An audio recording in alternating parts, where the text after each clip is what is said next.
Brilliance Audio presents No Longer Lost by Angel Payne and Victoria Blue, performed by Devin Grace and Jason Clark.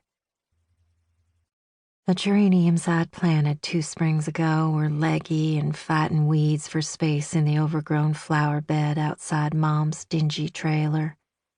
The door slammed shut behind me, the spring of the rusty hinge squeaking with neglect. A lone voice of protest speaking up for the rest of the property.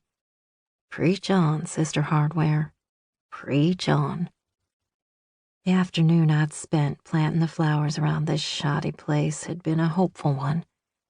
I'd been so sure Mom was on the right path toward sobriety. She'd landed a job at a nearby warehouse a short walk away, and she'd be able to make her shifts without problem. Of course, within a month, she'd been fired and was back to spending her time at the corner bar instead. I straightened and stretched my back, looking over to where I'd hastily parked my Nissan in the gravel parking space beside my mom's double-wide. I let my thoughts travel even further into the past. The day she'd moved into the place, she'd been so proud. Her boyfriend at the time had promised her the moon and was one of the few who had started to deliver. That was before his wife had caught wind of the affair he was having and put a screeching, literally and figuratively, stop to the whole thing. Later, my mom found out the woman had threatened a messy and public divorce, making the trailer an elaborate consolation prize. Okay, more like a parting gift. Ah, screw it. Sometimes a spade was just a spade. The thing was a payoff, plain and simple. One of the few things about Janet Mathews that was simple. Time became the cage that confined me. Something that felt like madness set in as the days dragged on. First, there was Tuesday in the clinic, and then a dragged-out Wednesday from hell in my office, catching up on dictations and paperwork. I welcomed Thursday, as my surgical rotation always sped by. By the time we sutured Mr. Krieger's cranial incision, most of the hospital was quiet for the evening.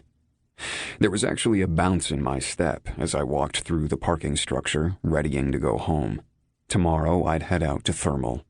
On the following day, my perfect Taylor would be back in my arms, and then beneath my body, if fortune chose to smile my way. Fuck, I missed her. Everything about her. Her silly jokes and the even sillier way she always laughed at them.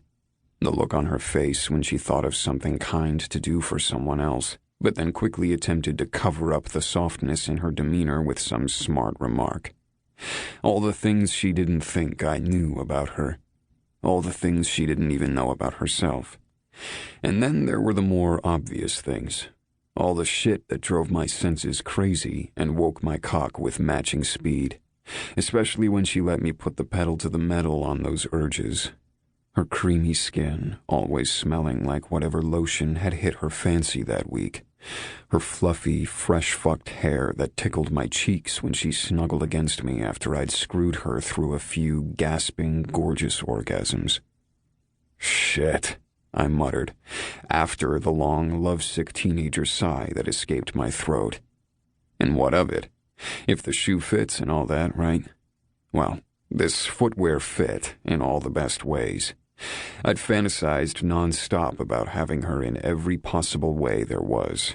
Holding her, kissing her, fucking her. Oh yeah, that part especially. We'd more than made up for the time we'd lost over the past month. I was a man on a goddamned mission, and this week had been an agonizing trip to insanity and back due to my rising level of need for Taylor Mathews. I seriously feared I'd completely consume her when we finally reunited. An irrational fear. The woman could handle it.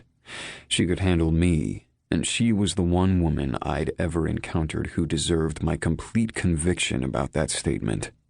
Not only could she take anything and everything I threw at her, but she also could single-handedly put me in my place at the same time. When necessary. Sometimes it was necessary to put her in her place.